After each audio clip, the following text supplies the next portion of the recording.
A lover who reminded her of her husband. You wouldn't call Maidstone a beautiful town. It used to be a town where local farmers brought their livestock and produce to sell.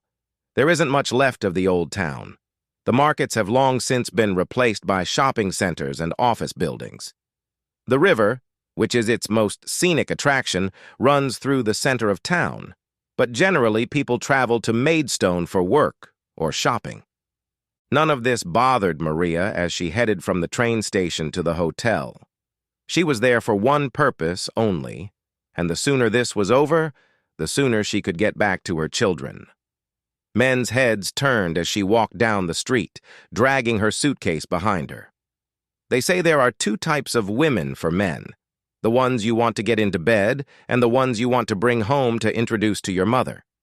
Maria managed to establish herself in both camps. She was 178 centimeters tall, taller in heels, with a trim figure that belied the fact that she had two children. Her long, dark hair was scattered over her shoulders, framing an oval face with piercing blue eyes. She had the elegant gait of a woman accustomed to high heels, and her hips swayed as she walked. She first saw him as she approached the hotel. He was tall and broad-shouldered, with a confident gait. A little over 40, she thought as she looked at him. His hair was short and dark, but starting to gray. He was wearing a dark-colored linen suit. The brown loafers on his feet completed the image of a man elegantly dressed and confident. She tried to picture her husband William in such clothes. It would suit him, she thought. William, sometimes Will, but never Bill, was the same way. Tears came to her eyes at the thought of her husband. It'll be over soon, she told herself, knowing deep down that it would never end. She reached the hotel entrance and pushed the door with her left hand. The door didn't budge. She changed hands so that her suitcase was now in her left hand and pushed hard with her right. The door still didn't move. "Allow me," came a voice from behind her back. A linen-clad hand reached past her and opened the door. She was overcome with embarrassment.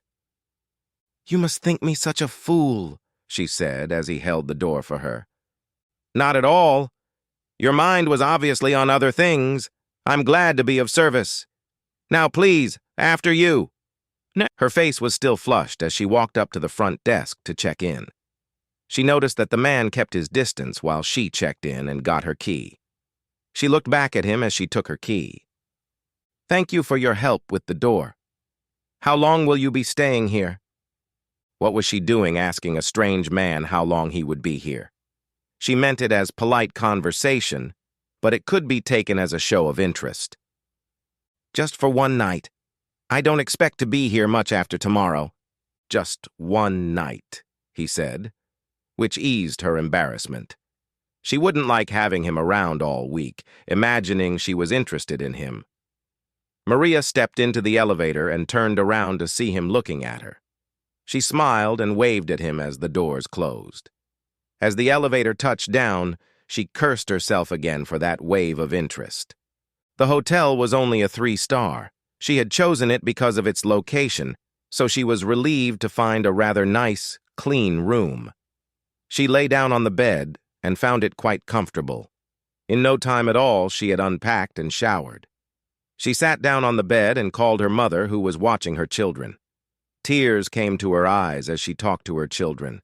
She missed them so much. She watched the news on the television and wished she had brought a book with her. Making a mental note to buy one the next day, she went downstairs for dinner. In the hotel restaurant, she was pointed to her table. She didn't see him enter, but as she raised her wine glass, she felt someone's eyes on her. She turned, and when she caught his gaze, he smiled at her and raised his glass. Throughout dinner, she looked over and found him watching her. She found herself in a quandary. On the one hand, she didn't want to encourage him. On the other, she desperately wanted someone to talk to, and he seemed like a nice person. She felt a slight disappointment when he stood up and left the restaurant and walked out of the hotel instead of approaching. After finishing her meal and draining her glass of wine, Maria walked out of the restaurant. She spotted a bar at the other end of the lobby. Maybe there would be someone there she could talk to take her mind off the business of the day ahead. She was drinking her second vodka tonic when he walked in and sat down on the stool next to her. The bartender approached, and the man ordered a beer. "Could I buy a girl a drink?" Maria hesitated. "It's just a drink," he said. "I need company and you seem to be lonely." "My name is Paul, by the way." She smiled at him. "Nice to meet you, Paul. I'm Maria. I'll have a vodka and tonic if that's okay." Paul took his glass and ordered another for Maria. The bartender returned and Paul took both drinks. He nodded toward a vacant table. I said, "Why don't we take this somewhere a little more private?" "Okay." They walked over to the table and sat down. "I thought you went out for the night," she said. "No, I just went for a walk down by the river. I probably won't be able to do that anytime soon, so I thought I'd make the most of a beautiful evening. I didn't even know there was a river walk in this town. But that can't be what brought you to Maidstone." "No, I'm here for what you might call a final interview. If things go as I expect, I'll be gone for a few years." That sounds intriguing. Where are you going to go?" "I don't know exactly. I don't think it's decided yet." "Oh, you make it sound so mysterious. You're not going to be some kind of James Bond, are you?" "No, nothing like that, although I will work for Her Majesty. What about you? What brings a beautiful married lady to the Maidstone Hotel to talk to a strange man?" Maria took a sip of her drink and rubbed her rings. "Actually, I'm a widow, and I don't think you really want to know about me." "Oh, but I do. Besides, you look like you need someone to talk to. I'll get you another drink and you can decide if you want to talk to me." Paul got up and came back with another beer and a vodka tonic. As he set her glass down, Maria touched his hand, running her fingers along his ring finger. "There's a hollow where the ring used to be. Is it for me? Or is that the reason for the sadness in your eyes?" "It's not the story you want to hear. But I do. I'm a good listener, and you need to tell it. Come on, you tell me your story and I'll tell you mine." Paul noticed that she was starting to get a little tipsy. She was getting confused and stammering as she formed sentences. "Okay, I'll tell it. But then it's your turn." "Okay, you first, then me." Maria took a sip of beer from Paul's glass. "There's no alcohol in this beer. You had to be drunk to keep me company?" "I need a clear head for the morning. I can't go to a job interview hungover. Now that you've exposed me, do you still want to hear my story?" Maria nodded. "Okay. I used to work at a university. I loved doing research and teaching students. The problem was the lousy paycheck. I never made enough money for Josie. Josie is my wife. She always needed more. When 2 kids came along, Alex, now 7, and Kate, 5, money got even tighter. Josie started working overtime in the evenings, and at my university I insisted on a pay rise. The thing is, universities have set pay scales and you can't progress without publishing your work. I needed to publish more, but I didn't have the time. I couldn't work on publications during the day without neglecting my regular work. I would have done it in the evening, but I was babysitting while Josie was at work. Even when we were both working, it was still never enough. When Josie's brother told me that he was making a lot more money as a truck driver, I wondered about that. The problem was that Josie thought about it too. To her, the increased income meant more than the fact that I loved my job. Long story short, she was using the kids as emotional blackmail to get me to quit my job and rent a big truck. Her brother gave me all the contacts, and soon I was making deliveries all over the country. Josie threw in some overtime, and for a while we were doing okay. Then I found out that while I was away, she found a boyfriend. Oh, Paul, that's terrible. How did you find out? Her boyfriend told me. He sent me a multimedia message, pictures and videos of him making love to her. The thing is, he used her phone to send it. I was expecting a love message from my wife, and I got a gloating message from her lover and all these pictures and videos. She tried to tell me it was just a one-time thing, and that he sent the message because she told him they would never do it again. So you didn't believe her? You should have seen the look in her eyes. She hadn't looked at me like that in years. She was thrilled when he made love to her. I couldn't look at her again without seeing those images. Divorce was the only option. Once Josie realized that I was serious about divorce, she became horrified. She told me he wasn't the first and wouldn't be the last. It was my fault that I wasn't making enough money for her to stay home. I should have had access to my children after the divorce, but I haven't seen them in 5 months. Either they are unwell or they have a special day off. Then they go on vacation during my time, that sort of thing. Maria stood up, walked over to Paul, kissed him on the cheek, and pressed him against her chest. "Oh, you poor man. How could she do that to you? No wonder you want to run away. What about her lover? What happened to him?" She began to wiggle on her high heels, and Paul felt the need to help her back to her seat. Once she was seated again, he continued. "Well, of course he was married, but there's no point in pursuing him. He died in a traffic accident about 3 weeks after he sent me that message." "Does his wife know?" "No. I don't think so. I don't see any point in adding to her misery. The poor woman has lost her husband. What good would it do her if she found out he really was a worthless asshole?" "Well, if it were my will, I think I'd want her to know. It would help her move on. Right now, she looks at him as some sort of saint. And to her, no man will ever compare to him. If she finds out he's an asshole, it's easier for her to find someone else. You have to tell her, Paul. You have to. At first, she'll hate you for it. But later, she'll be glad you did. Promise me. Promise me. You'll tell her." Paul shook his head. Maria stomped her foot and spoke sharply. "Promise me, or I won't tell you anything about me." "All right, okay, I promise." Maria took another sip of her drink.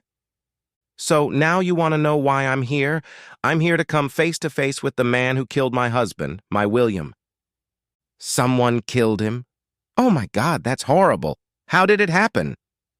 "Well, they call it an accident, but he killed him, just as sure as if he had pointed a gun at him.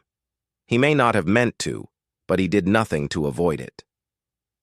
"Maria, you're speaking in riddles. How did he kill William?" "He crushed him. Poor Will was sitting in his car on the side of the road, and this man drove a 40-ton truck into him. He went off the road onto the side of the road and crushed his car like a matchbox with my Will inside. He didn't stand a chance." Tears streamed down Maria's cheeks. Her anger triggered a rush of adrenaline, and her speech became less slurred. She blotted her cheeks with a tissue. Paul waited for her to calm down. "But it was an accident, right? I mean, he didn't hit him on purpose, did he?" Maria began to sob. Paul put his arms around her and pulled her against him. The sobs stopped and she continued. "He was texting, Paul. Witnesses saw it. He had his phone on the steering wheel and was texting. That's why he lost control of his truck. He was going 60 miles an hour down Detling Hill and he was texting. My beloved husband had to die so he could send a text." Paul cradled her head against his chest as she cried. The bartender started to approach, but Paul held up his hand, showing that everything was okay. Maria put one arm around him and pressed her face hard against his. Slowly, she pulled herself together and pushed herself away from him. "I'm sorry, Paul. I think I can handle it." She took another sip of her drink. "Sorry. I have to go to the ladies' room." Paul watched her stagger toward the restroom. When she returned, her face looked better, but he noticed she was still drunk. She got the bartender's attention and ordered another drink. She asked Paul if he wanted the same drink, but he shook his head. She returned to her seat and asked, "What else do you want to hear?" "Well, you could tell me about William. What kind of man was he?" Maria's face brightened, and the sparkle returned to her eyes. "Do you want me to describe him? He's tall, dark-haired, and handsome. That's just the beginning. He had gorgeous eyes. I could get lost in those eyes. When I was with him, I felt like the most important woman in the world. I saw other women looking at me, wondering what I had done to deserve a man like that. Even the girls at work, they all wanted to dance with him at Christmas parties. When he left them, I could see the envy in their eyes as they looked at me. So he was good-looking, but that wasn't all, was it? No, it wasn't, and that's not what he was at all. He was the best husband and father I could wish for. When he wasn't traveling, he attended all the kids' school events. We didn't need anything, and he was the kindest, most loving man. I used to see other people struggling to keep their marriages together, and I felt so successful. It sounds like he was like a real angel. No wonder you miss him so much. Maria smiled at him. Oh, no. Will wasn't an angel. He was pretty ruthless at work.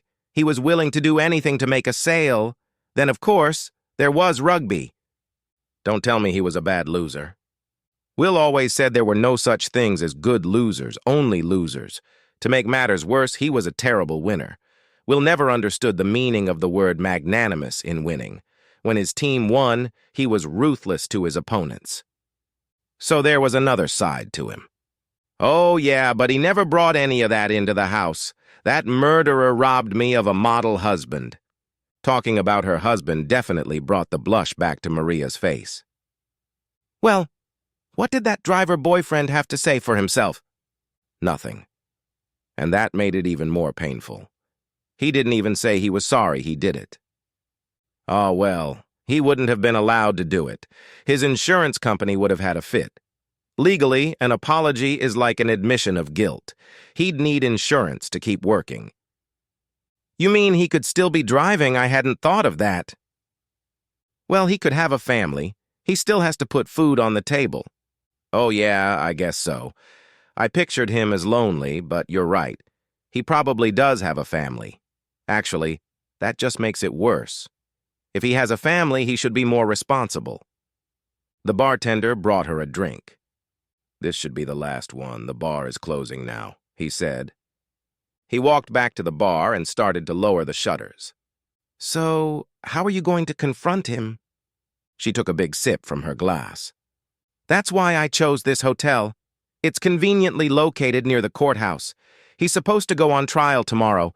I'm going to be there. He's going to have to look me in the eye and realize what he's done. I understand.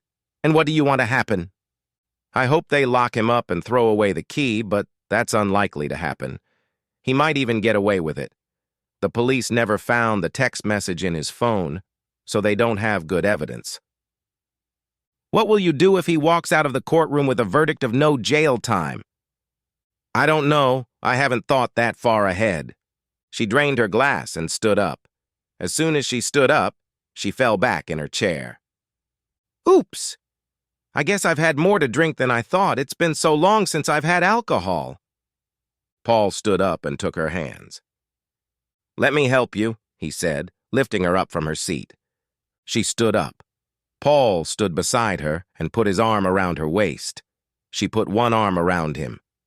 Now, my knight in shining armor, would you like to escort me to my room? It's room 211. Do you think you can find it? I'm sure I can manage, he said, leading her to the elevator. When the doors closed, she turned to him.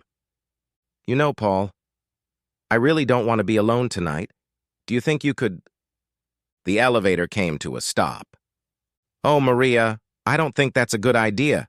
You've had too much to drink. You're going to hate yourself and me in the morning. I won't do it. And in the morning you'll be gone. We'll never have to see each other again. They got off the elevator and walked down the hall. Maria held on to Paul as tightly as he could. Just because I won't be here doesn't mean you won't hate me or yourself. They walked to her door, and Maria turned to Paul. It's okay, Paul. I understand. Why would a man like you be interested in an old widow like me? That's not true, Maria. If it were otherwise, wild horses wouldn't keep me out of this room. She turned away, found her key, and opened the door. She reached out and took Paul's hand. Please, Paul, I don't think I can bear to be alone tonight. Don't make me beg. Paul reluctantly followed her into the room. Maria took off her shoes and then walked over to the minibar. Don't you think you've had enough? Paul asked. Maria turned around with 2 bottles of water in her hand. Which do you prefer, with or without gas? Paul smiled and chose ungassed. She brought him the water, and as he took the bottle, she tilted his head and kissed him. He felt his resolve slipping away. You know, you look a lot like him. Like who? William, my husband. In some ways, you look a lot like him. Paul took off his jacket and hung it on the back of a chair. Maria looked at him. He was maybe a little more muscular. He'd been working out a lot, and then, of course, there was the rugby. Maria, are you sure you want to do this? She walked over, sat on his lap, and started stroking his cheek. Will you stop worrying about me? I need to be with someone tonight, and from what you're saying, you might not get a chance to be with a woman for a while. Why don't we help each other out? She kissed him, and this time Paul was very responsive. When they broke the kiss, Maria stood up, undid the waistband of her skirt, then let it fall to the floor. Maria took his hands and lifted him to his feet. She kissed him. No more protests. I really need to be loved tonight. You seem like a good man. You're divorced. I'm a widow, so we're not hurting anyone. Just give me this night. I promise I'll still respect you in the morning. Paul stood up and threw back the covers before picking Maria up and laying her on the bed. He walked around the bed, took off his boxers, and climbed into bed next to her. Love me, Will. Just love me tonight. Paul suddenly realized why she wanted him there. He reminded her of William, and he was his replacement. He knew he should be offended, but nothing this woman said or did could offend him. If she took any comfort in believing he was her late husband, he was more than happy to provide it. Love me, Will. Love me now. They made beautiful love. Afterward, they lay there, enjoying the closeness of their bodies. Paul kissed her forehead and ran his hands gently down her back. Her breathing became shallow as she began to drift into sleep. Paul shook her lightly by the shoulder. Wake up, sleepyhead. I think we need to clean up. Maria slipped out of bed and headed for the bathroom, and Paul enjoyed looking at her body as she left him. He heard the shower running. 5 minutes later, she was out of the bathroom and back to the bed. Paul kissed her and got out of bed. By the time he came back, Maria was asleep. He gathered his clothes and went back into the bathroom to get dressed. He leaned over and kissed her cheek before he left. Maria woke up at 8 a.m. after the best night's sleep she could remember. What a dream she had had. Her Will was back with her. They were making love, and it was wonderful. Her hand slid over where he lay. It had to be a dream. Her head throbbed. Gradually, it all came back to her as she found her purse and pulled out a couple of paracetamol tablets. She headed for the bathroom. She remembered Paul. Oh my God, she said to herself. I threw myself at him. After washing and dressing, she decided to seek out Paul before he left and apologize for her behavior. On her way to the restaurant for breakfast, she asked the receptionist for his room number. Excuse me, Mrs. Lancaster, the desk clerk told her. Mr. Robertson checked out about 10 minutes ago. I think he was on his way to the post office, so you might catch him there if you hurry. Maria cursed to herself. No, it wasn't anything important, thank you. She ate breakfast and headed towards the courthouses. Upon arrival, she was greeted by a bailiff who gave her name and pointed her in the direction of the prosecutor in the case. He told her that there was no real need for her presence. I'm sorry, Mrs. Lancaster, but you are not a witness. We only need you for the victim's statement, which will only come after a conviction, if any. But we'll get a conviction, won't we? I can't say. Witnesses say he was using his cell phone. The only phone the police found hasn't sent a text in hours. His online records confirm it. If the defense uses this to introduce an element of doubt, he could get away with it. Tears came to Maria's eyes. I want to see him. Where am I supposed to go? Like I said, we won't need you until we have a conviction. If you want to watch the proceedings, you'll have to sit in the public gallery." He walked her to the entrance to the public gallery and left her. Maria found a seat on the front pew of the gallery. She had a fine view of the whole hall. She looked at her watch. It was 10 o'clock in the morning. As she made herself comfortable, 2 bailiffs ushered the defendant inside. Suddenly, she didn't feel very good. The defendant they brought in was Paul. She ran out to the restroom and managed to do so before her breakfast tried to exit the same way he had entered.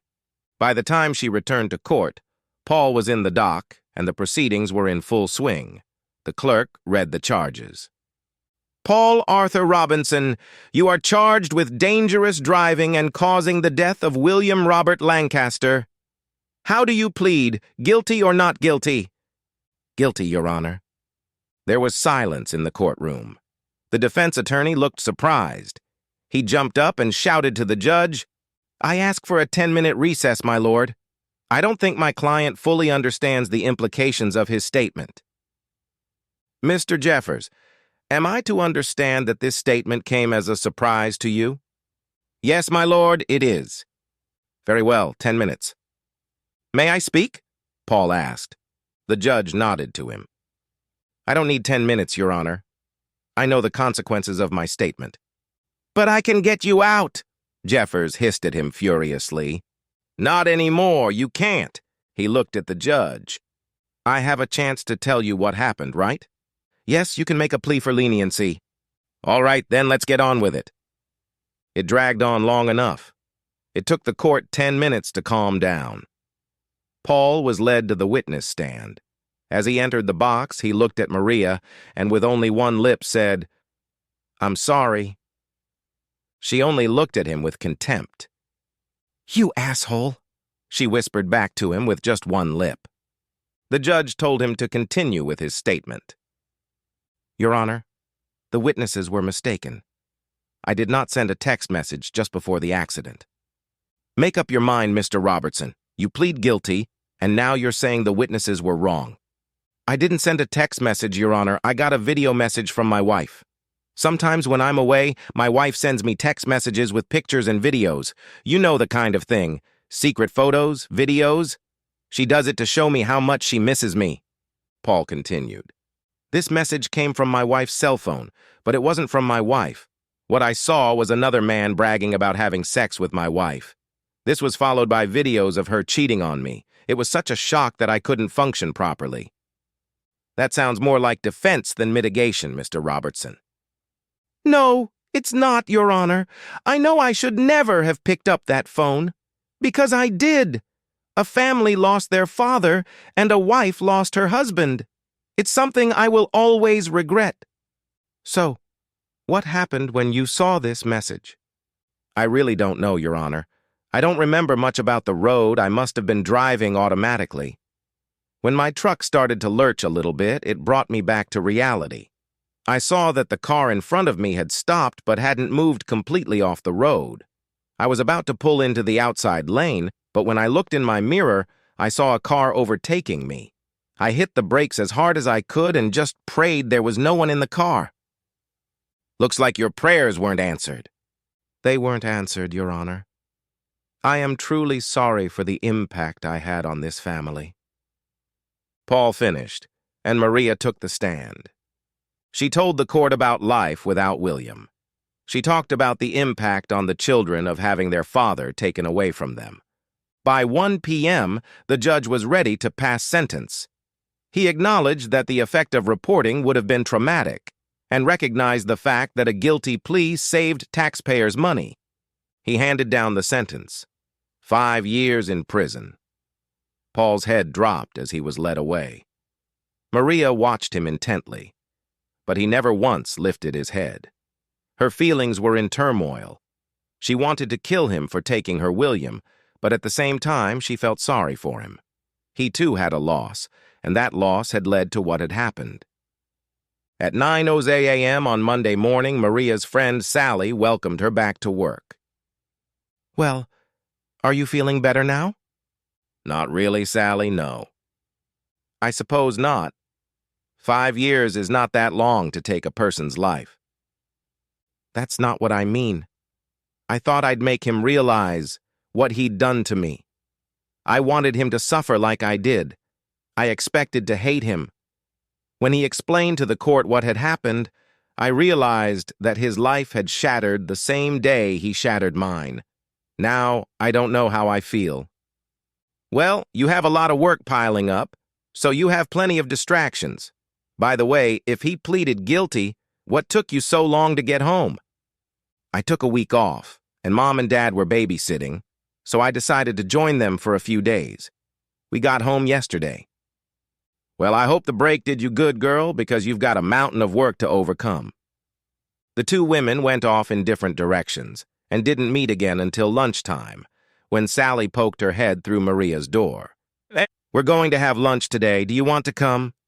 No thanks, Sally. I have to go to the sorting office. The letter carrier tried to deliver a package while I was away.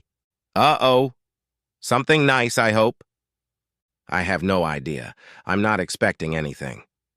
Well, I'll see you later. Maria went out to pick up the package and was back in her office, finishing her sandwich when Sally returned. She noticed the unopened parcel lying on the desk. You don't mean you still haven't opened it, do you? Come on, girl. Let's see what the surprise is. Maria giggled, then picked up the package. Using a letter opener, she removed the wrapping brown paper and cut the tape that held the cardboard box together. Inside, she found a smartphone, a charger, and an envelope. Written on the outside of the envelope were the words, "I'm sorry to have to do this to you, but a promise is a promise." Maria had a premonition of impending doom, but Sally was looking at the phone. Wow, that's quite a surprise. My brother has one just like it. Do you have any idea how much it costs? Maria trembled as she opened the envelope. Inside was a short note. Hi, Maria. You'll find everything you need on your phone in the messages folder. You need to look at the messages from Josie. You can do what you want with it. That includes the phone. I won't need it anymore. Paul. Sally excitedly grabbed her phone, turned it on, and started looking for messages from Josie. There they were. Maria tried to stop her. Sally, I really don't think I... Her speech was interrupted by the sound of Will's voice. Maria grabbed her phone and sat as if hypnotized. Hey, puppy. Will's voice came through the phone. Just letting you know that there's a big dog in town, and your beautiful little cheater just can't get enough of him. Oh, don't worry. I'll make sure she throws you a bone every now and then. But when the big dog is in town, she'll come running to it. You don't believe me, do you? You think it's some kind of evil joke by someone who stole her phone.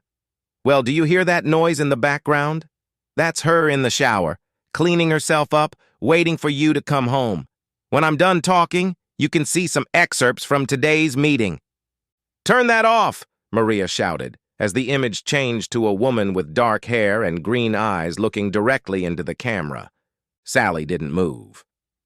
Turn that off, Maria screamed as the scene changed, and now the woman was making love to William. She reached out, grabbed the phone, and hurled it across the room. Sally stood watching her for a moment, her friend's eyes burning with rage. So, now you know. I'm really sorry, but I couldn't be the one to tell you. I don't have many girlfriends. I couldn't afford to lose the best of them. You knew, but you didn't tell me. Why didn't you? Why would you do that? We all knew. You must have noticed how the girls acted around him at Christmas parties. Mary's Octopus, we nicknamed him, because he seemed to have his hands everywhere. Some thought you turned a blind eye. Others saw that you were stupefied by him. If we told you, you would call us liars and say we were jealous. I knew it would take something like that, out of his own mouth, to make you believe it. I love you, Maria. You're my oldest and dearest friend. I didn't want to lose you to a jerk who cheated on you. No, that can't be true. It just can't be. My Will wouldn't do anything like that. He just wouldn't. It must be some kind of trick. It wasn't a trick, Maria. Do you want to watch the video again? No, I never want to see it again. Aha, so you know it's real. I don't know anything else. She sat down and started sobbing, and Sally got up. I'm going to see my boss and ask for a family leave for you, and then I'll take you home. Sally walked out of the office. She returned 10 minutes later and found Maria sobbing. She put her arm around her friend. Come on, honey. Let's get you home. Sally walked over and picked up the phone. It was completely dead. She looked at Maria again. You know who I really feel sorry for? The poor guy who got that message. I wonder what happened to him. He got 5 years. The end! Subscribe to my channel. Thank you!